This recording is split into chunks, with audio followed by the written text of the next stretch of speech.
Good morning student. आज का topic है आपका सब्जेक्ट पीएसटी के चैप्टर 6 स्टाफिंग का methods of training. Methods of training में आपको ट्रेनिंग के मेथड्स के बारे में अवेयर कराया जाएगा, बताया जाएगा कि ट्रेनिंग के मेथड्स क्या क्या होते हैं। देखें, आपको मैंने पीछे आपको बता चुका हूं, ट्रेनिंग का टॉपिक आपको करा चुका हूं। तो अब बात होगी मेथड्स ऑफ ट्रेनिंग की। मेथड्स ऑफ ट्रेनिंग में दो मेथड्स होते हैं ट्रेनिंग के। First one is on the job training. On the job training में क्या होता है? ऑन द जॉब ट्रेनिंग जैसे कि आप समझ रहे होंगे, on the job training job के रहते हुए, जॉब पर रहते हुए ट्रेनिंग करना, ठीक वही है। When employees are trained while they are performing the job, उन्हें उसी दौरान ट्रेंड किया जाना जब वो जॉब कर रहे हो। काम के दौरान ही उनको मशीन के पास या मशीन पर या जॉब के वर्किंग टाइम पर ही उनको ट्रेनिंग प्रोवाइड कराना, ये है ऑन द जॉब ट्रेनिंग। आई बात समझ? सेकंड और क्या है? Learn by doing. इसका मतलब ये है कि जब आप इस मेथड को यूज कर रहे हैं, इस मेथड के अंदर आप काम करके सीखोगे, काम करके ही आपको इसके अंदर सीखना पड़ता है। इसी वजह से इसको कहते हैं ऑन द जॉब ट्रेनिंग। और इसमें क्या है? Employee can learn the practical programs while working on the job. जो एम्प्लॉय होते हैं वो अपने काम को सीखते हैं, काम को करके, प्रैक्टिकली करके, ठीक है, जॉब के दौरान प्रैक्टिकली लाइव परफॉर्म करके ही अपने काम को सीखते हैं या करके देखते हैं। उसी को हम ऑन द जॉब ट्रेनिंग कहते हैं। इसकी कुछ डिसएडवांटेजेस भी होती हैं जिसकी वजह से हम इसको प्रीफर नहीं करते। मोस्टली हम ऑन द जॉब ट्रेनिंग को प्रीफर नहीं करते क्योंकि इसकी कुछ बड़ी वजह है, कुछ ऐसे डिसएडवांटेजेस हैं जिनकी वजह से हम ऑन द जॉब ट्रेनिंग को प्रीफर नहीं करते। क्या है? सबसे फर्स्ट है वेस्टेज ऑफ रिसोर्सेज। रिसोर्सेज का बहुत ज्यादा वेस्टेज होता है। क्यों होता है रिसोर्सेज का बहुत ज्यादा वेस्टेज? जब आप किसी भी मशीनरी पे फॉर एग्जांपल आप काम कर रहे हो तो हुआ क्या, जो आपको संसाधन मिले, जो रिसोर्सेज आपको कंपनी प्रोवाइड करा रही है, आप उनका वेस्टेज कर रहे हो क्योंकि आप सीख रहे हो। आप उस पोजीशन में हो जब आप लर्निंग में हो, आप सीख रहे हो कोई भी चीज, आप फिनिशिंग नहीं कर सकते, आप एक्सपर्ट नहीं हो, ठीक है, तो आप वेस्टेज, ऑब्वियसली बात है, कुछ ना कुछ करोगे, ठीक है। आप प्रोडक्ट को वेस्ट करोगे, आप रॉ मटेरियल को वेस्ट करोगे, ठीक है। आप जो मशीन, जो महंगी मशीन है वो खराब हो सकती हैं, जो उनके टूल्स हैं, जो पार्ट्स हैं वो खराब हो सकते हैं। जब आप उन मशीन पर काम करने के दौरान आप सीखोगे, ठीक है, तो ये वाली जो ऑन द जॉब ट्रेनिंग है, इस ट्रेनिंग को ज्यादा इग्नोर किया जाता है, अवॉइड किया जाता है।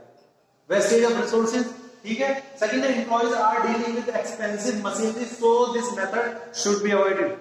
ज्यादा महंगी मशीनरीज पर डील किया जाता है, मतलब वर्क करते हैं, सीखते हैं, तो सीखने के लिए बहुत महंगी मशीन होती हैं वो, तो उन मशीन में कुछ खराब ना हो जाए, इस वजह से ऑन द जॉब ट्रेनिंग को हम अवॉइड करते हैं।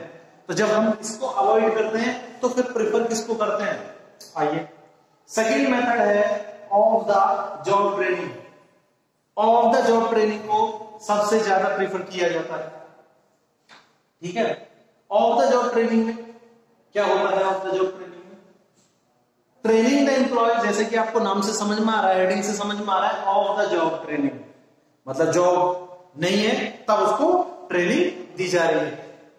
ठीक उसी तरह से ट्रेनिंग जब दी जा रही है, training the employees by taking them away from their work, उसको एम्प्लॉयज को उसके वर्क से हटा लिया जाता है, फ्रॉम वर्क पोजीशन से हटा लिया जाता है, जहां वो काम कर रहा होता है उससे एम्प्लॉयज को हटा दिया जाता है। इसका मतलब है कि जॉब से उसको ब्रेक दे दिया, उसको छुट्टी दे दी और ट्रेनिंग के पर्पज से उसको भेज दिया, ठीक है। कैसे भी आप यहाँ 15 दिन के लिए आप कंपनी में नहीं आओगे, ठीक है, ऑर्गेनाइजेशन में नहीं आओगे, आपको ट्रेनिंग के लिए भेजा जा रहा है। आप 15 दिन तक कंपनी में अपना काम नहीं करोगे, केवल और केवल ट्रेनिंग पे जाओगे और वहां अपनी ट्रेनिंग लोगे, ठीक है। इस तरह की ट्रेनिंग को कहते हैं ऑफ द जॉब ट्रेनिंग।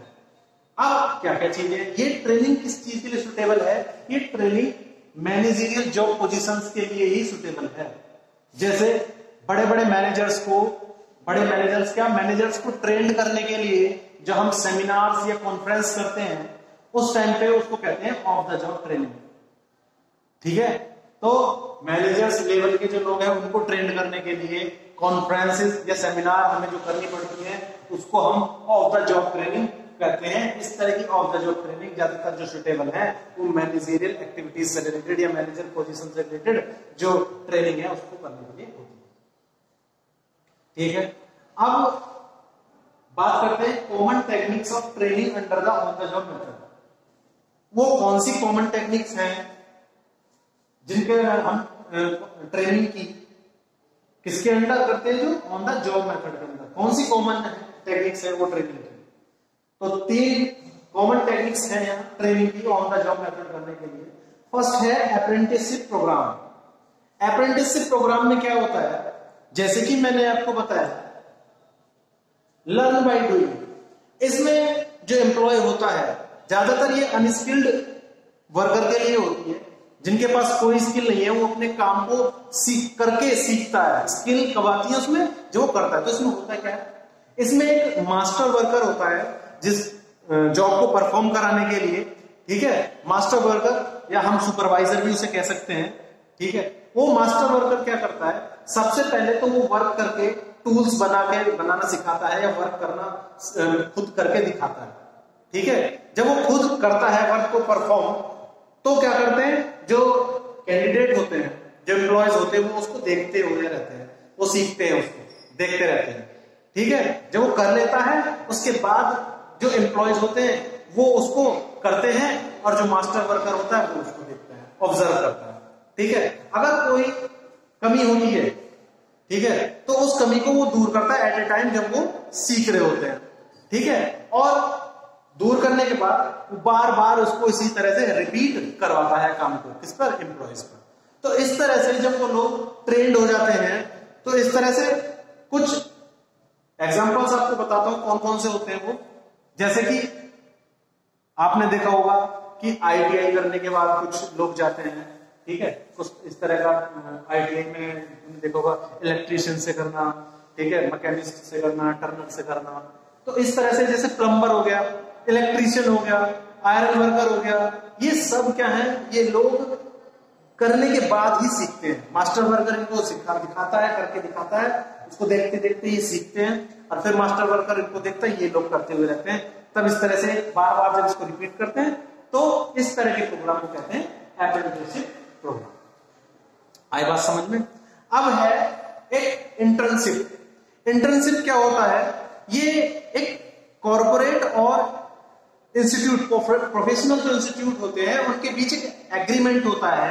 किस बात को लेकर एक एग्रीमेंट होता है कि जो कंपनीज हैं वो क्या करती है कि जो स्टूडेंट होते हैं इंस्टीट्यूशंस के अंदर पढ़ते हुए, वो कंपनीज के अंदर जाके काम करते हैं, और इससे क्या होता है, कंपनीज को फायदा होता है कि उनको न्यू और फ्रेश टैलेंट मिल जाता है, न्यू फ्रेश आइडिया मिल जाती है, नई नॉलेज मिल जाती है। ठीक है, और very less amount of salary में। ठीक है, उस काम के बदले उसको जो सैलरी दी जाती है, ठीक है, उसको हम स्टिपेंड कहते हैं, बहुत मिनिमम सैलरी दी जाती है।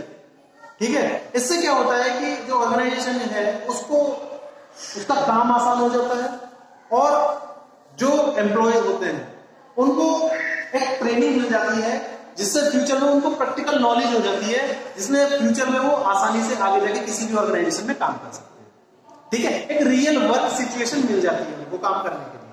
तो इस तरह से जो कॉन्ट्रैक्ट होता है किसी भी इंस्टीट्यूशन और कॉर्पोरेट सेक्टर के बीच, कंपनी के बीच, ताकि कोई भी बच्चा, पढ़ने वाला बच्चा किसी कंपनी में जाके काम करता है, उसे रियल सिचुएशन मिल जाती है काम करने की, वहां वो काम कर लेता है। काम, इससे क्या होता है, कंपनी का फायदा होता है, उन्हें नए आइडियाज मिलते हैं, फ्रेश टैलेंट मिलता है, काम तेजी से होता है, कम सैलरी में होता है। जो कम सैलरी उन एम्प्लॉयज को दी जाती है, उस कम सैलरी को स्टिपेंड कहा जाता है।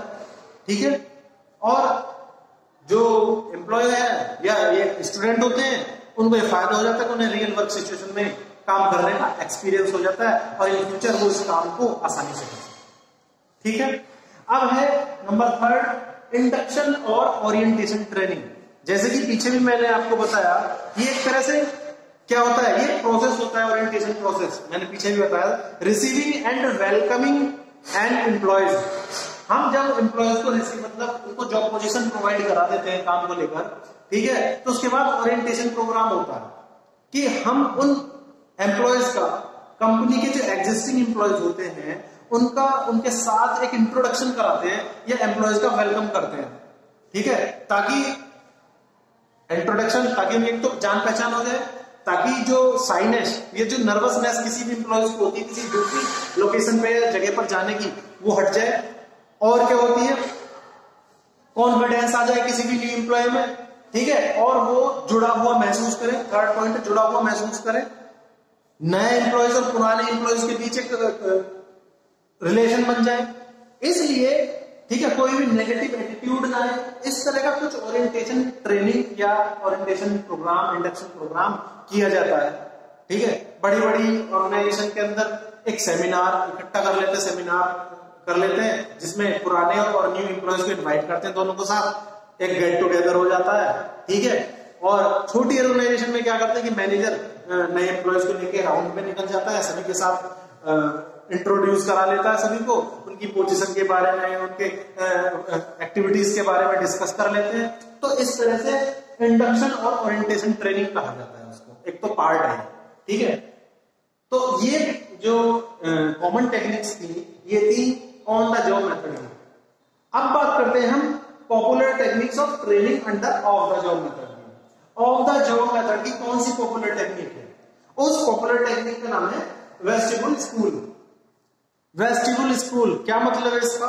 It means duplicate models of organisation. किसी भी उस जगह पे जहां हम ऑफ द जॉब मेथड को मतलब सीखने जाते हैं, ऑफ द जॉब मेथड जो मैंने आपको बताया था पीछे, ठीक है, इस तरह की जो ट्रेनिंग हम लेने जाते हैं, उस लोकेशन पे हमें केवल ऑर्गेनाइजेशन से रिलेटेड क्या मिलते हैं? डुप्लीकेट से डमी मॉडल्स मिलते हैं देखने को। आई बात समझ में? फॉर एग्जाम्पल, आप कभी भी किसी मोबाइल शॉप पर जाते हो तो जो मोबाइल शॉप का ओनर होता है वो आपको ओरिजिनल फोन नहीं दिखाता कभी भी। आपने देखा होगा कि उसके शोकेस में डमी मॉडल्स, प्लास्टिक के बिल्कुल सेम मोबाइल जैसे दिखने वाले मॉडल्स रखे हुए होंगे, वो डमी होते हैं, एक तरह के उनके नमूने, ताकि वो अगर गिर जाए, टूट जाए तो कोई परेशानी ना हो।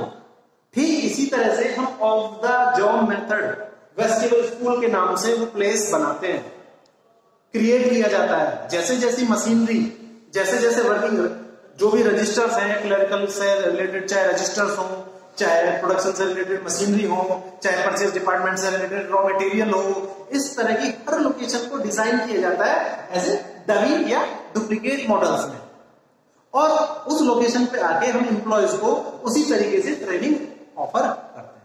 फॉर एग्जाम्पल, कोई नया अगर क्लरिकल स्टाफ में कोई आया है, उसको सिखाना है, तो मान लो अकाउंटिंग एंट्रीज करनी है, तो वो क्या करेगा? पहले रफ रजिस्टर या डमी रजिस्टर में उसकी कॉलम्स की एंट्री करेगा, उन कॉलम्स में एंट्री करेगा, ठीक है।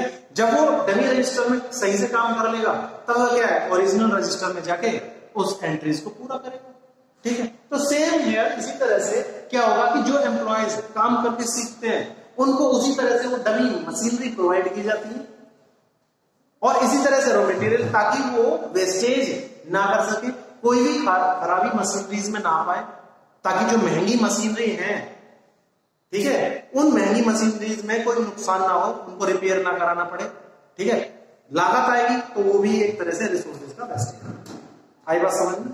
तो इस तरह से हम जो क्रिएट करते हैं एक तरह से डुप्लीकेट मॉडल्स की ऑर्गेनाइजेशन काम करने के लिए, ताकि हमारे रिसोर्सेज वेस्ट ना हो सके, इसलिए हम वेस्टिबुल स्कूल की टेक्निक्स को क्या करते हैं? यूज करते हैं। आई बात समझ में? तो ये on the job techniques, on the job techniques हो चुकी हैं आपकी, ठीक है।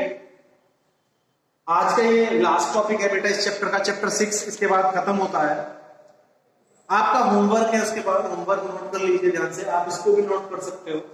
होमवर्क है आपका, एक तो जो भी केस स्टडी पीछे दे रखी है इसकी सारी, वो केस स्टडीज करनी है आपको, उसके बाद मल्टीपल चॉइसेस जो भी दे रखे हैं वो करने हैं आपको, और जो 1 मार्क के क्वेश्चन आंसर दे रखे हैं बुक के पीछे एनसीईआरटी उठा लेना आप, ठीक है।